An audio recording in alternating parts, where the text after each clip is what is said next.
Record to computer. There we go. Woo! So welcome everyone to our first weekly sync. I know a few of you were already on the call earlier today, but what we're going to do is I'll just do some quick introductions. We'll just say our names and who we are, and then maybe we can share like a favorite movie. So Fun. yeah, I'll start. So my name is Louis, he, him, and I'm in Sacramento, and I'm a senior software engineer at a mental health startup, building software for clinicians to get in contact with their clients. And I like fantasy a lot, so my favorite movies have always been like Lord of the Rings. I enjoyed Game of Thrones until last season, and then I'm looking forward to Dune coming out this year. So that's me. Oh, cool. So I'll pass it over to Scott. All right, hey everybody, I'm Scott Rue, and I am based out of Boulder, Colorado. I'm currently a site reliability engineer at Cisco Meraki, and let's hear, that's all the important stuff about me. I'm mentoring as well, but Louis is in charge. And my favorite movie is Legally Blonde. It's a perfect movie. Yes, yes, guys, so good. All right, and I will pass it on then to Megan. Do you want to go? Sure. Hi, I'm Megan Sullivan. My pronouns are she, her. I'm based in California in the Bay Area. What are we doing? Oh, I'm a senior software engineer at Gatsby. It's a web framework that helps people build React sites. And my favorite movie, I love so many movies, but I've recently been binge watching the new Bo Burnham special, Inside. The songs are so catchy and they're constantly stuck in my head. Would recommend. And then I'll pass it to Julia. Hi everybody, my name is Julia. I am based in Seattle and I like Ridley Scott's movies, like science fiction. Nice. Yeah. Okay, then Sandy. Hi everyone, my name's Sandy. I'm from New York City. Pronouns are she, her. And I don't watch a lot of movies, but I really like cartoon movies. So Disney, Pixar, Coco is one of my favorites. And if I just saw Luca a couple weeks ago. It's so Was cute. It good? Oh, I love it. My kids are obsessed with it right now. Nice. Very excited. So Is it have a capybara in it? Is that the same one or? Oh, capybara. I don't know. I don't know. That's the different one. The new one that Disney's coming out with in November has a capybara and something else. It's got a toucan. Nice. Yeah, I'll pass it on to Kelsey. Okay. Hi, I'm Kelsey. My pronouns are she, her. I live in Denver, Colorado, so not far from you, Scott. And my favorite movie. So I would have to say also Lord of the Rings. I rewatch the trilogy like once a month. I love them. Classic. Oh, and I'll pass it to Stacy. Hi, I'm Stacy, co-founder of Collab Lab, also your team's code of conduct responder. Whoa. So just a quick thing about code of conduct. If you were in orientation earlier, you've already heard this. And if you were orientation earlier in the week, you've already heard this. You've already heard this, all of you. But just to remind you, we're super dedicated to maintaining and upholding our code of conduct so that you all can have a really psychologically safe space to learn and grow.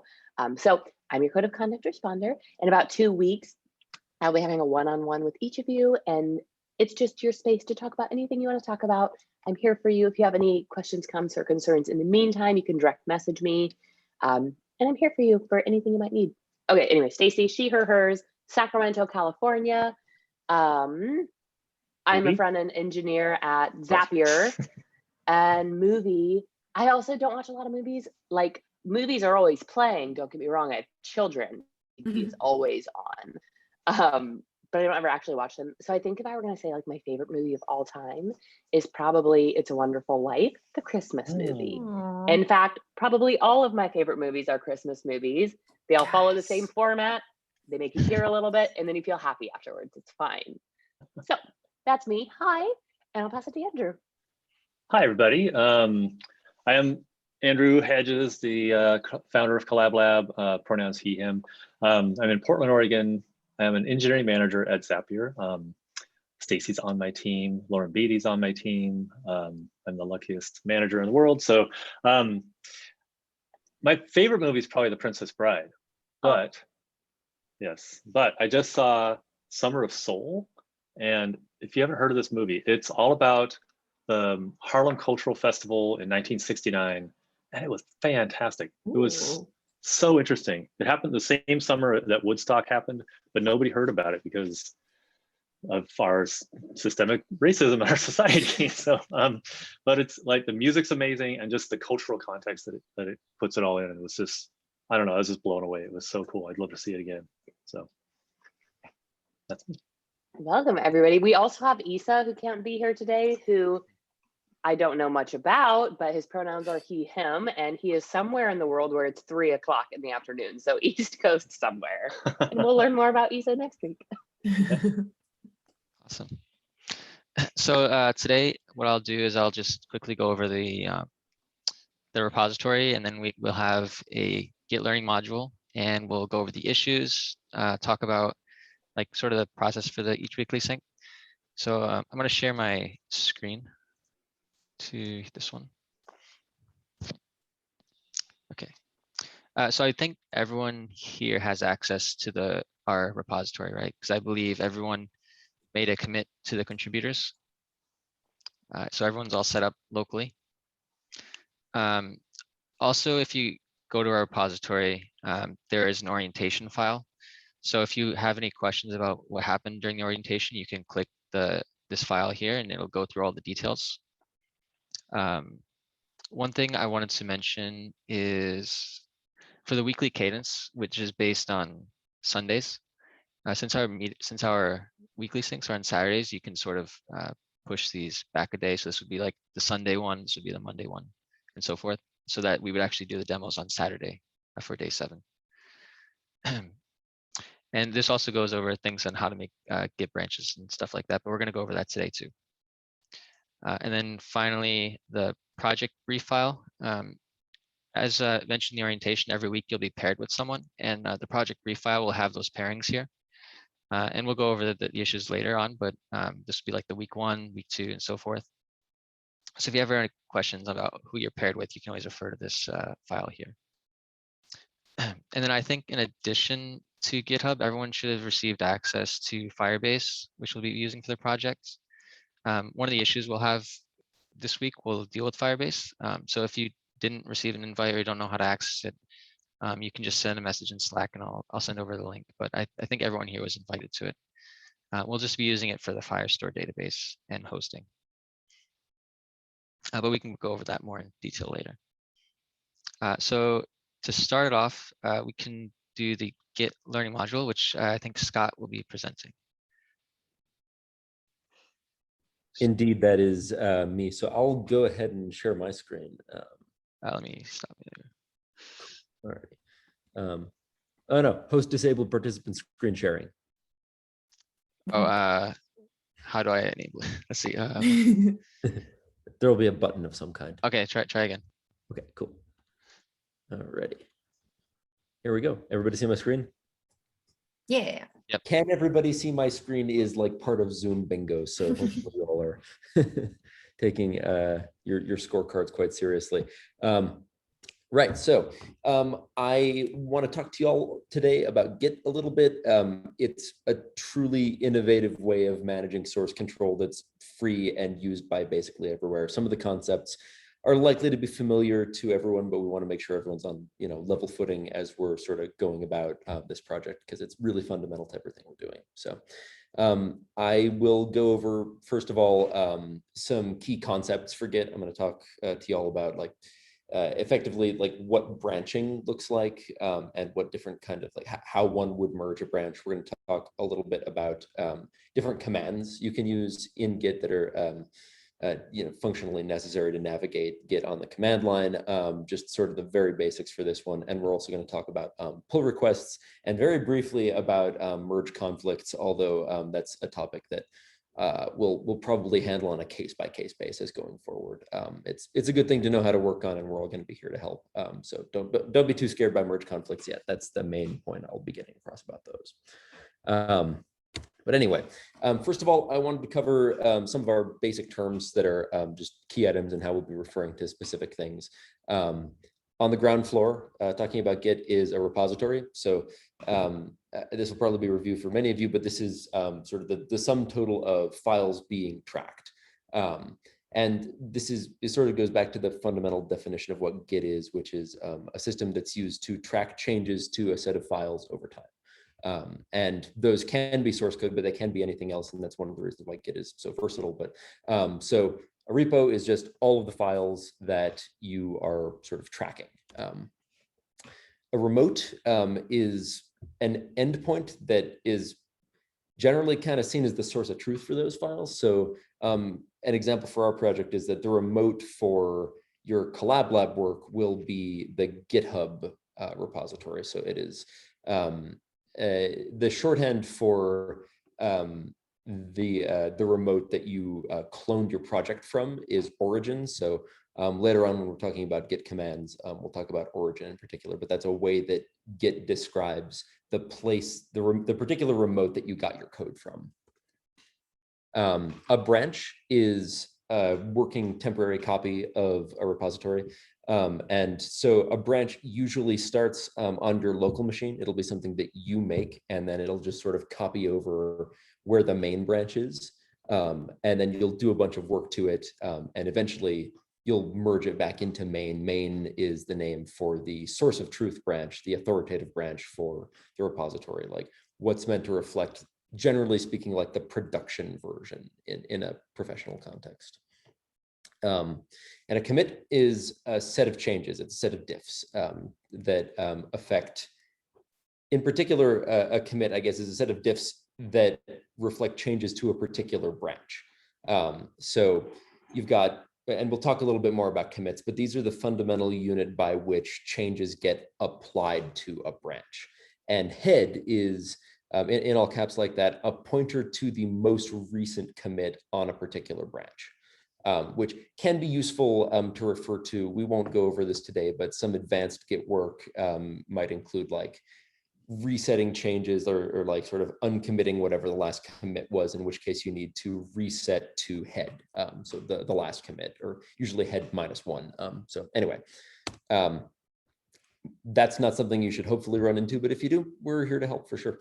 A pull request or a PR, which is also described in some other version control like interfaces like GitLab as a merge request, is a piece of documentation on how like one or more commits impact the code base and why they should be merged into the main branch. So again, GitHub calls these pull requests, or more frequently PRs.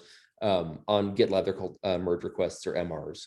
And that's effectively, you can think of this as a justification for changes being sort of brought into production code. And so what I want to discuss here, this is an animation that goes over, functionally how we take a branch and merge it into another branch. So let's, and I guess just to give you a little bit of context about what this visually represents, this bottom situation here with these blue dots in it is going to represent the finished sort of product of the top animation, which we're going to take you through step by step. But each of these dots here represents a commit. So if we take our first one as the initial commit, maybe you've just added the README into your repo. And let's say that this orange color represents the main branch. So on your main branch, you've made one commit that's just got the very basics. Your initial commit typically either contains an entire project, but more frequently and professionally, you would want to include not that much in the first one. And then maybe you make one commit onto main to add a button into your project. Maybe you've got a very simple HTML page with just like a button added in. This is actually, and I'll take a brief tangent here to talk about the sort of context for commits. A best practice that I like to refer to is that a commit should reflect a unit of work, which might mean that you're making multiple commits kind of as you're going through your work before you're ready to push it up to the main branch for a pull request. And it's very useful in case you might need to revert a commit at some point. It's also just useful, especially when you're working with a team and in particular with a distributed team, to have commits be like meaningfully described. So in this case, let's say your team is just you. You've got you making your initial commit and adding a button. And let's say you bring on another developer. Now you've got multiple people working with the code base. So your developer, maybe they are a CSS expert. And so their job as they come onto the team is to maybe add some styles and some texts. And so what they're going to do is on their machine, they'll make a new branch and they'll start doing some work on that branch and committing to it. So they might make a new commit to add some styles, some CSS files. And they might make another commit on this branch to add some tests for the work that they already did. Now, at this point, you've got your main branch, which maybe you own and have been doing some work on, and your partner developer here is doing some work that is not reflected in the remote, in that is like maybe up on GitHub. They're doing all this work on their own machine in these separate commits, and you can continue to do work yourself. You might update some text. Maybe you make your button say submit rather than activate or something like that. You change the text of the button. This won't impact the CSS work. They're not working on the same files. This is one of the reasons why it's kind of important to coordinate and to have everything you're working on be descriptive. But at this point, your other developer who's done the CSS work won't see your changes reflected in their branch. They are completely separate because they diverged at this add button commit. And finally, when this other developer with the CSS is ready for the final branch to reflect their work, they will push it up to the remote and make a request to a pull request or a merge request to add it in, making the final branch look like this one at the bottom, where sort of effectively their work is replayed on top of the last commit you did before the merge. That can be a lot. I think the merge strategy and like the merge process for Git is probably the most complicated part for me anyway, that I had to get my head around when I first started learning to use it 10 years ago. Oh gosh, but that's a very basic example, and hopefully we'll get a chance to talk a little bit about any questions you might have about it, and certainly we can provide you with all kinds of resources if you want to know more about like advanced branching, but that's a little bit out of scope for what we're talking about today. So I'm gonna move forward at this point. I haven't seen versions of the presentation, I guess, done where people are taking questions, but this, I assume, is a point where people might have some. I think what I'd like to do is hold those for the end maybe, and then we can sort of come back to anything that's interesting. But if you've got a question that's not being answered in the chat right now, and you'd like me to talk a little bit more and explain some of the reasons I've been saying some things, then we can definitely come back to that. We're nearly halfway through the presentation anyway, so hopefully we'll have lots of opportunities to discuss anything that I'm not explaining perfectly well.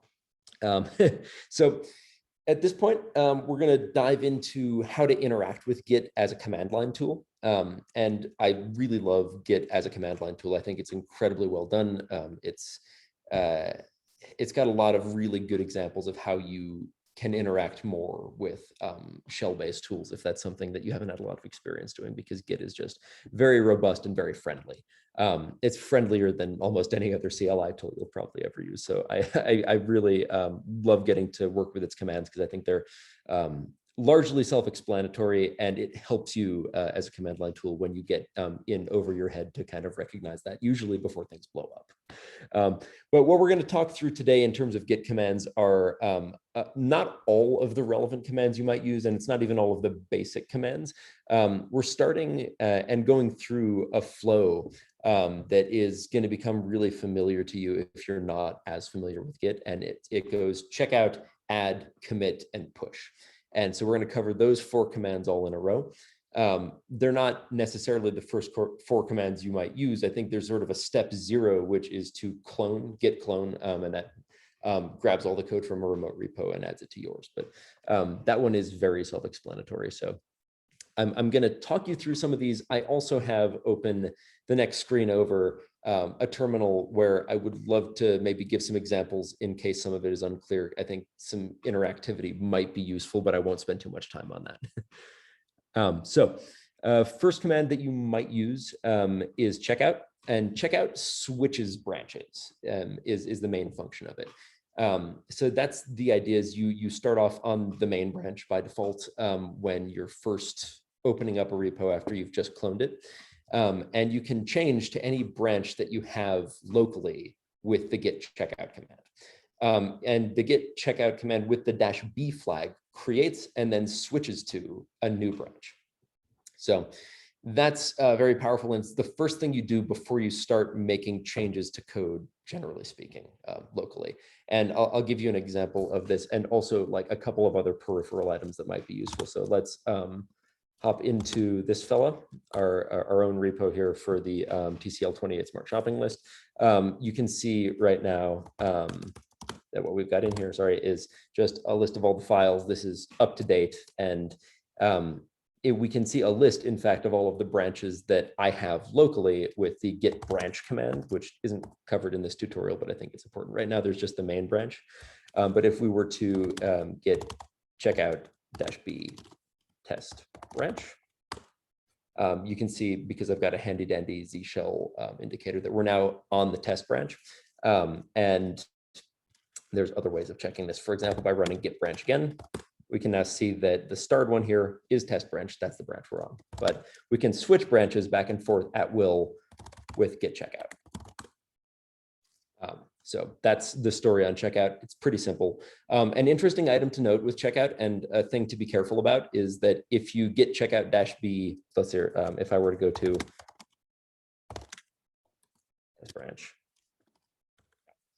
if I'm on this branch and I do git checkout -b from here, that branches from wherever head is for test branch. So if I've made a bunch of commits on this one and I git checkout -b, then my branch is branching off of test branch. It doesn't automatically branch off of main. It's an important distinction to note because it'll include work that you might not necessarily think of as being located on that branch if you're not careful, but that's a pretty easy one to avoid.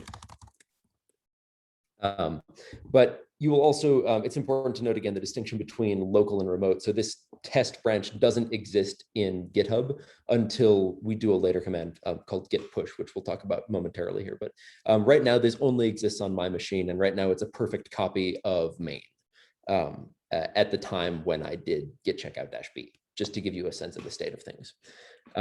Okay, so next command will be git add. And so once you've done some work on a file, git add adds that file into staging. Git has a two-step process for committing things. Add is to say we are looking at a file and we want to include it in a commit. If you think of a commit as like a bundle of related changes to files, then add is how we create that relationship. It's how we define what goes into a commit. And this confused me a little bit when I was first learning Git, like why we need the two-stage version of sort of committing code. Like why not just add everything you've changed? There are a few good reasons. One of them is I was talking a little bit before about commits as being kind of unitary.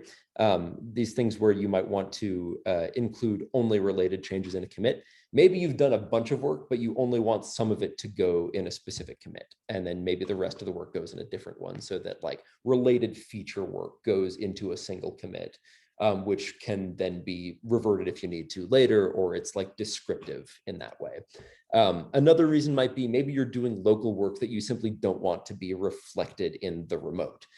This is something I'm doing at my job right now, and this might not be best practice. Maybe this is a do as I say, not as I do type thing, but I think it's actually reasonably safe. I'm working in a development environment where I have some AWS credentials that are stored in a file. That's a fairly common practice. But I don't want to upload those to my remote. I'm keeping them in a folder, which is generally speaking under source control, but I don't ever want to add the file that I've got those in, because if you put credentials in a remote store, that's insecure and very much not best practice. And those creds are never secure again and should be burned. So that's one reason why you might not want to add everything and maybe only do certain files. So again, I'm going to give you a very quick example of this because I know I'm probably going a little bit too much into the add story. But if we look at these files, let's say I just add a blank file. We're going to call it blorp. So I'm on the main branch, rats.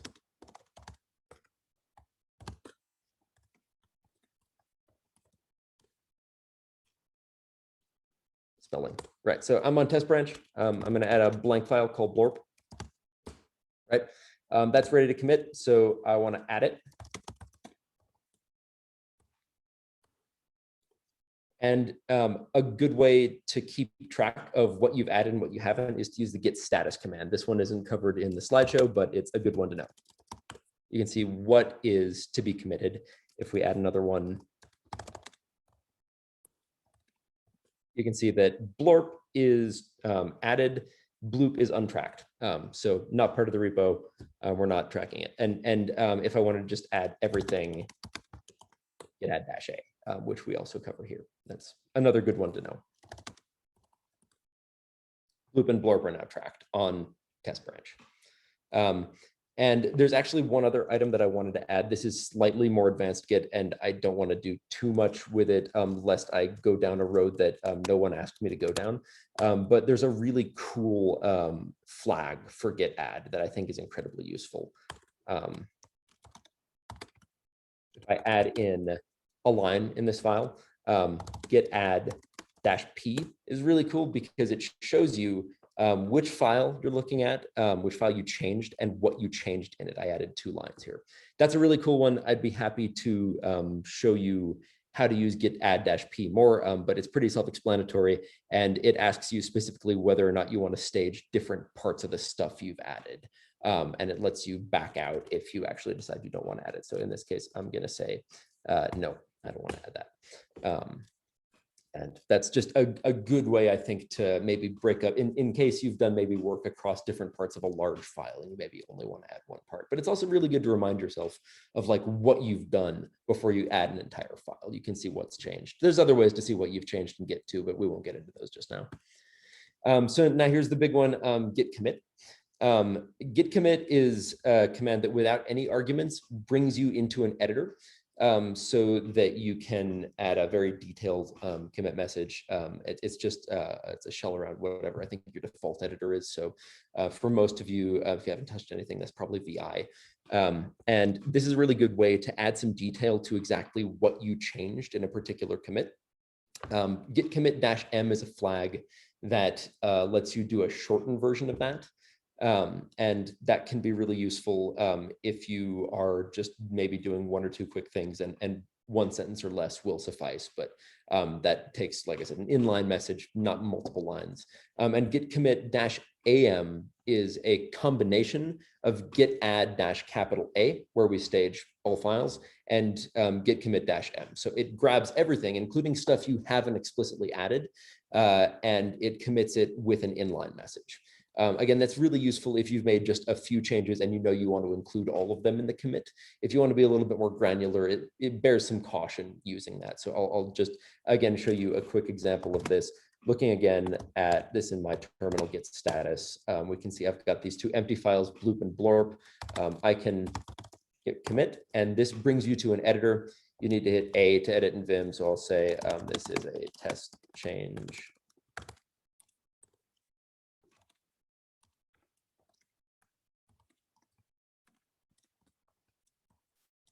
And right quit to get out.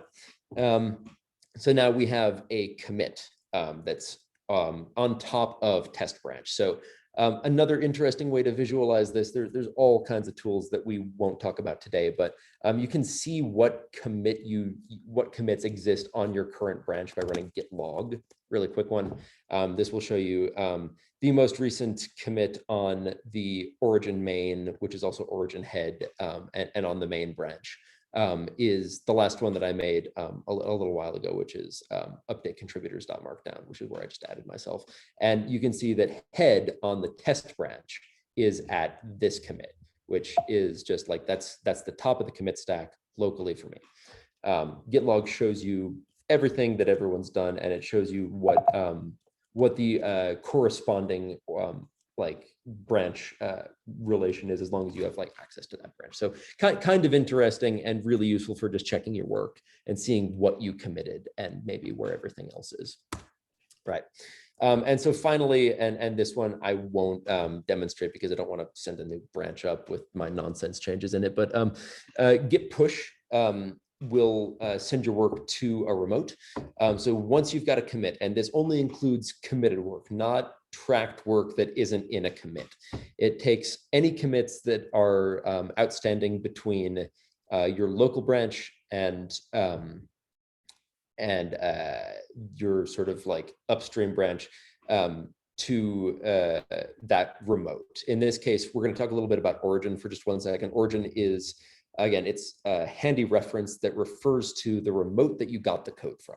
So you could Git Push -u origin cool feature actually sets the upstream remote to always be origin cool feature, which means that going forward, you wouldn't need to say Git Push origin cool feature. But let me just give you an example of this because it's a little bit immaterial, and I can sense I'm describing it not particularly well. We've got our commit, the test commit on test branch. If I were to run Git Push, it wouldn't know where to send it, what remote to go to.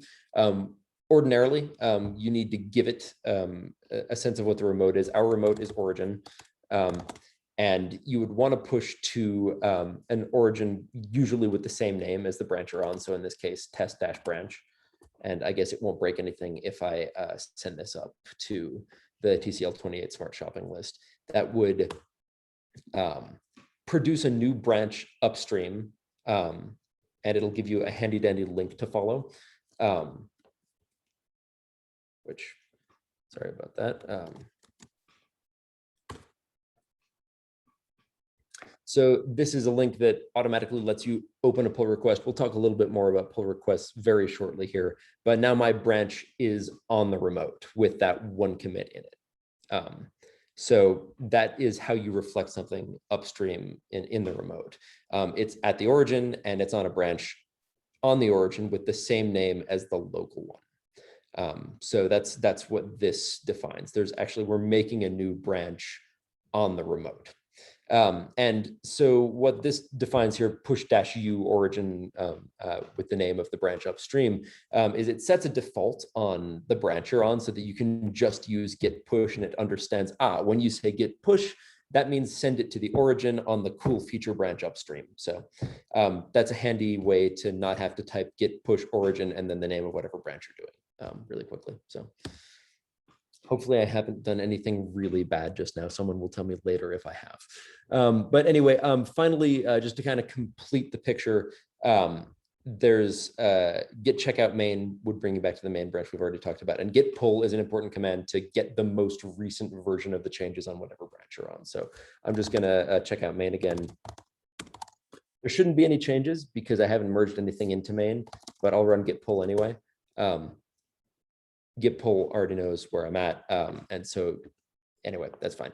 We're not going to talk about all this nonsense right now. The important point here is that I have pulled and we're already up to date. There are no more changes on the main branch, but if there were, those would get reflected in main. So if someone made some changes to main while I was doing all my test branch work, I could run git pull to get the most recent version of it. And that's true of any branch technically. So if I were doing more work on test branch and maybe my pair coding partner were also doing some work on test branch and they pushed theirs up to test branch in the remote, you can git pull origin test branch to grab the latest from there. But again, that's a little bit more advanced, and to get the bare bones, mostly what you'll do is you'll git pull on main to get the latest of the kind of authoritative source of truth code. And then finally, we're going to talk a little bit about pull requests. So as we discussed, pull requests are a document that asks for a review on code and explains what's inside of it. So again, when you, as you just saw from my really crude interactive example, when you push a change to a new branch, Git will provide you with an automatically generated link to start a pull request on that. But you can also, from GitHub, run a new pull request based in the GUI this way. And when you do, it gives you an opportunity to write a description, and it shows there's actually a number of items where you will want to add.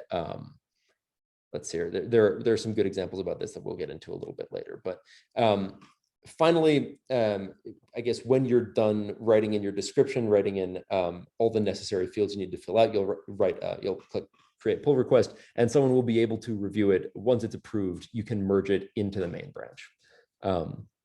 That's the story there. So I won't create a pull request on that one, because then I'd be in some danger of actually adding some blank bloop and blorp files into the repo and forever deserving my shame. But we'll now just kind of move on to the final item, which is merge conflicts. These tend to occur when Git can't figure out which change is correct between two things. So this sometimes occurs, for example, when you've been doing a bunch of work on a branch and other people have been merging stuff into main, and they're referencing maybe the same lines of a file. Maybe there's some overlap there, and then you need to go manually tell Git which changes are to be considered the sort of correct ones in scare quotes. If you go back and review this presentation, we'll send you the slides. There's a guide we've got to resolving merge conflicts. It's something that you need to sort of handle on a case-by-case basis. It's not a difficult technical matter, and GitHub helps a lot with this kind of thing. It will show you where there's a conflict, and usually it makes it pretty easy to identify which one you want to keep. But it's an important thing to bear in mind, talking to the people whose changes yours conflict with, if it's not you who your changes conflict with. And it's also something that you should absolutely feel free to reach out to us about. We're happy to help you resolve merge conflicts. They can be a little bit scary at first, but once you get the hang of it, it's less scary at the end of the day. So yeah, definitely check out the linked guide and reach out to us. We'll be more than happy to help you out with any issues that crop up with merging. And we've got a few more things here. Atlassian, the creators of Jira and Bitbucket, which is a GitHub alternative, have some really good Git tutorials. These include some really nice visuals that I think are super helpful. So I'd absolutely recommend you take a look. Git has its own documentation at gitscm.com. That's the official website. And it's okay, it's pretty good. It's actually, I think Git has some of the best man pages in the business. It's really informative about what's going to happen. Some of their man pages even have little sort of ASCII illustrations in them. And always Google stuff, check out Stack Overflow and other resources if you run into problems too. Those are some of my favorite tools as a senior engineer who's been in the business for longer than I care to admit. I'm still Googling stuff every day. And I can't tell you how many times I've had to Google Git commands, especially when I need to revert the last commit, but not discard the changes. That's some bizarre incantation that I've never bothered to memorize. So these are important things to know, that you can look them up and there's no penalty for that either. And as always, check with your team. They're good resources now. Your team, as long as you continue to work in sort of non-dysfunctional environments, will always be good people to ask about stuff as well. They tend to have really good context, and everyone else knows something that you don't know yourself. So that's a great place to be. And I think that's the end of the Git presentation. So I might have taken way too long with that. If I did, I'm very sorry. But anyway, thank you all for listening. And if you have more questions about that, I'm not sure, Lewis, is now a good time for people to chime in with questions about Git, or do you want to move on to issue review? No, we can take a quick breather. Anyone have any questions? I just want to add one thing. Could you quickly share your screen about the PRs again, showing the PR on the repo? The one that you made in GitHub.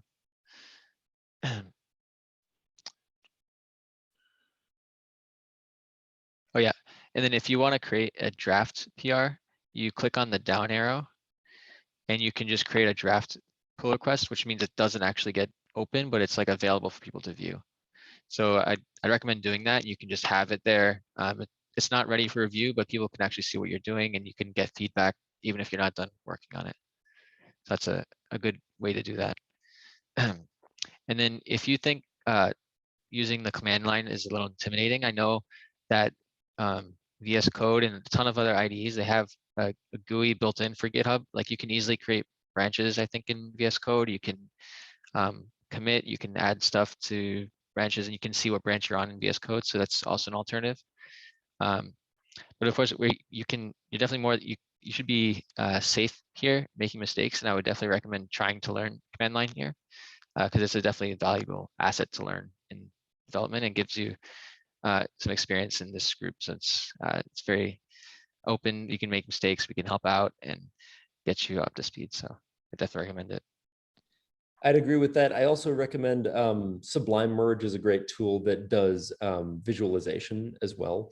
It'll show you branching with sort of a linear kind of way that looks very similar to the way that it looks in that diagram of like sort of commits as nodes with lines between them for branching. And so it's got some really good tools. It shows changes in a really helpful, friendly way. I like all of Sublime's tools. I'm a little bit biased, but they're cheap and they're really usable. They're the makers of Sublime Text as well. So Sublime Merge is another one of theirs. It's a lot of fun.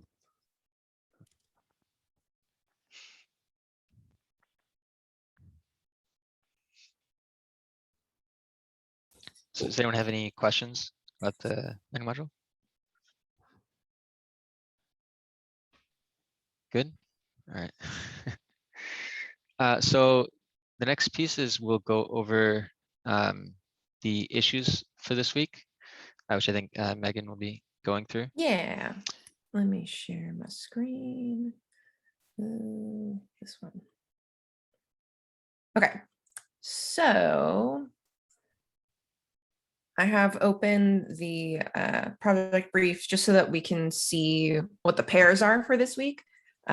So Julia and Sandy will be working together, and Isa and Kelsey. So when it comes time to assign the tickets to somebody, remember who your buddy is. Okay, so if you go into this like projects tab on GitHub, you can see this sort of like, I don't know, it feels like a Trello board where you've got like different columns where you can sort of track the progress of your work. And so for this week, we're going to be working on these first two tickets. So I'm just going to pull these over into the in progress category. And we'll take a look at each of these in more detail. So this first one, they're all sort of structured in this way where there's this, I don't know what these are called, but these sort of like user statements at the beginning that describe what the purpose of the story is. And then they have more detailed acceptance criteria. That's what AC stands for in the actual card itself. So this first one is, as a component, I want to be able to read from and write to the Firestore database so that users can persist information. So this one is basically about connecting our app, so our React app, to the Firestore database so that you can send data from one to the other. So you won't have to do the actual like UI setup, so you don't have to like send the actual data that our app is going to use. It's just like being able to send any information to the Firebase or Firestore database and be able to see it there. You should be able to check it. Let's see, what's the URL? Oh, I have it in this tab. So if you go to like our team's Firestore, is it Firestore? Firebase, Firestore, all these names that sound the same. If you go to our project in Firebase, over here on this side, there's a Firestore database. And if you click on that, you should be able to see in here, this is like where the data would show up. So in case you're new to Firebase, like I am, that's where to go and look for that.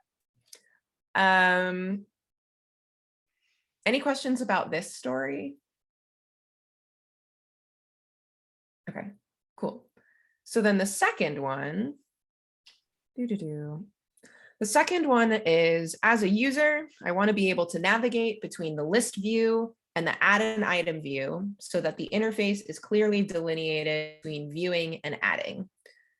So again, like the last one, you don't have to have the full UI set up for this. It's just about being able to toggle back and forth between two views, and then like actually filling out what comes in those views, like all of the inputs and buttons and stuff, that'll come later.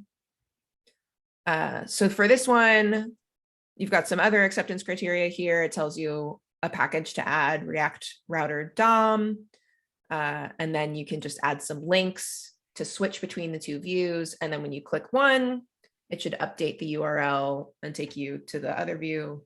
And then when you click that link, it should take you back to the first one. And again, it doesn't have to look pretty. You just have to be able to toggle it, and the making it cute will come later. What questions do folks have about this one?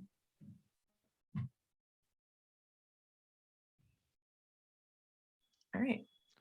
I'm just going to add, Yeah, like, no, go for it. it's really easy to do too much in these. Like, really try to focus on the acceptance criteria on the AC, because all the other things that need to happen, like Megan was saying, will come later. But especially that database one, you might be tempted to make a real form that stores real data about items or something, but really you just need to prove that you can move data in and out of the database. So whatever the minimum thing is that you can do to satisfy that is what you should focus on.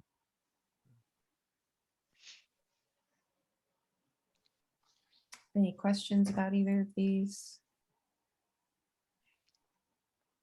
Okay, cool. So now, Julia has her hand go up for it. using the Zoom hand up feature. Oh, hello. Sorry, I can only see so many of us at a time. What's up? I think you're muted. You're muted, Julia. Do we need to create components for UI components? That's for the second one. Like, will we create? Probably. I haven't. Yeah. For the second one, you'll definitely have some kind of back and forth button. So you'll create some kind of component that will allow a user to click through to different pages. I think there is, like, what's it say in the notes? Let's see. Okay, yeah. Links are present and persistent at the bottom of the app, one for the list view and another for the add item view. So you'll have a component with two buttons, basically.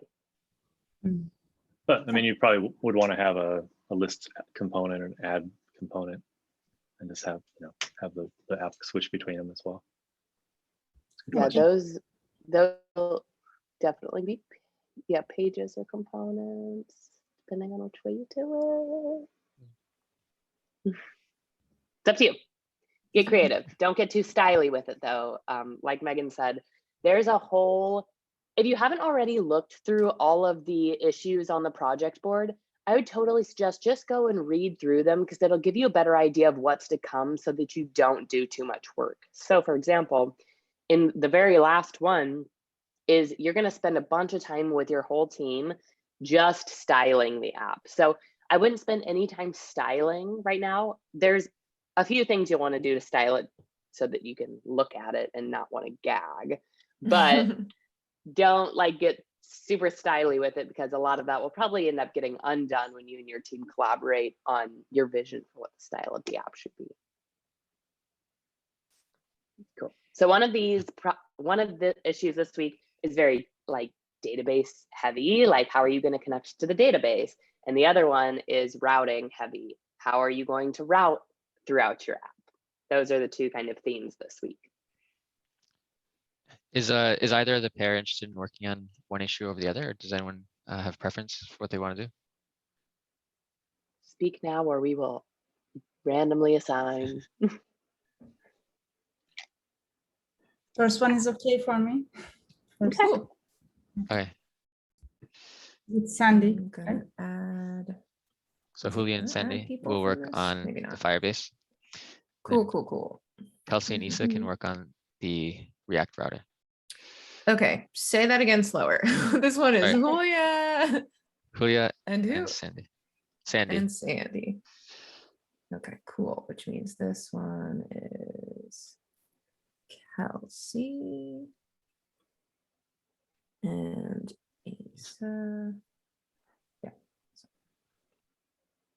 I guess I didn't check. Was that the right Kelsey? I think so. Right, cool. Yeah. Yeah, that was right. Sweet. Awesome. All right, so for one last thing, does one of the pairs or do both pairs want to each take a turn in sharing their screen, and we can just quickly go through how to make a branch, and we can work through that and see how everyone does with making a branch and pushing it up to the repository. Would you want to start, Kelsey? Yeah, sure. Hold on, let me Okay. pull. I'm gonna share.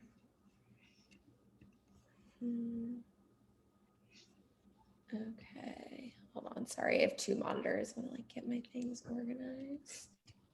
No worries.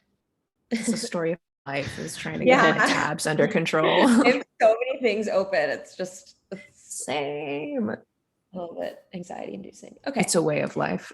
Yeah. Okay, so share this desktop.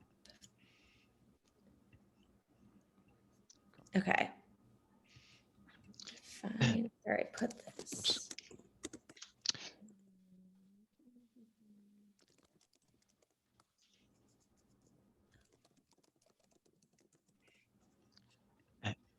Well, so the nomenclature of the branch will be the initials of each person.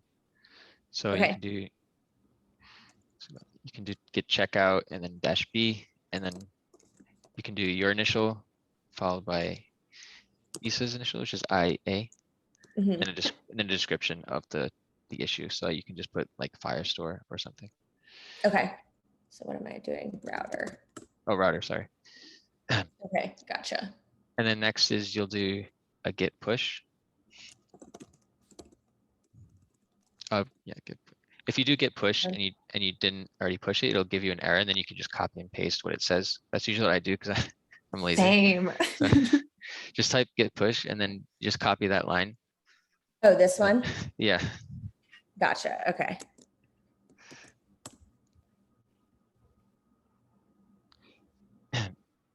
And then now if you go to GitHub now, if you look at the repository, you should see your branch there. So if you click on Is this that there, yep, yeah. Okay, gotcha. and you click on the branches, you'll see your Okay, branch is already perfect. there.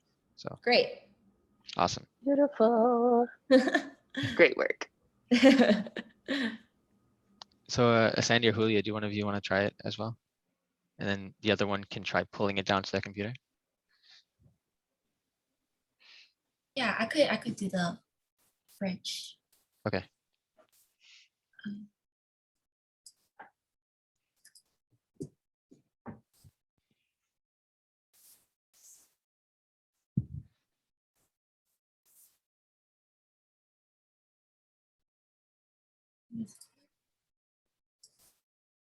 Okay. Hit checkout.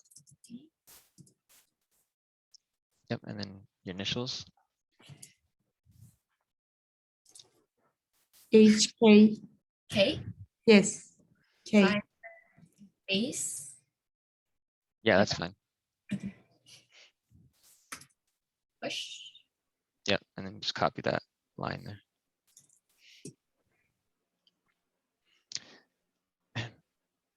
Cool. So now if you go to the repository, you should see your branch there.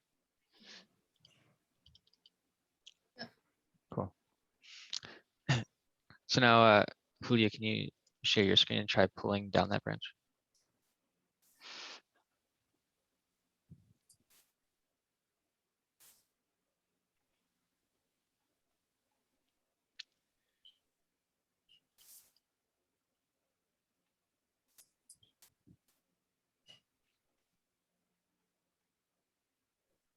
Will I go to Git? If you go to your terminal and you go to the repository, Okay. this works. Yep. Yep. Git pull. you should see, yeah, a new branch was added. So now if you do a git checkout and you try to check out the branch that was just created, you should be able to do that. And You don't need, correct, you don't need the dash B. So. You can just copy the branch name from above. Right there, yeah. Perfect. Cool. Woo. So now you're all set Great up work. on your branches. Amazing. Go team. Yeah, Yes. I can tell this team is going to be good at demoing because you're already comfortable screen sharing and everything. Yeah, that went well. That was great. Cool. Does anyone have any general questions or anything about anything we've gone over today?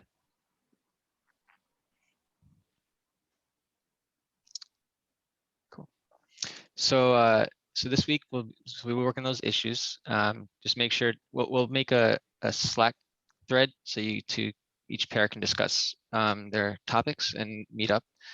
And then in addition, I'll be posting a message about office hours, which also happen every week.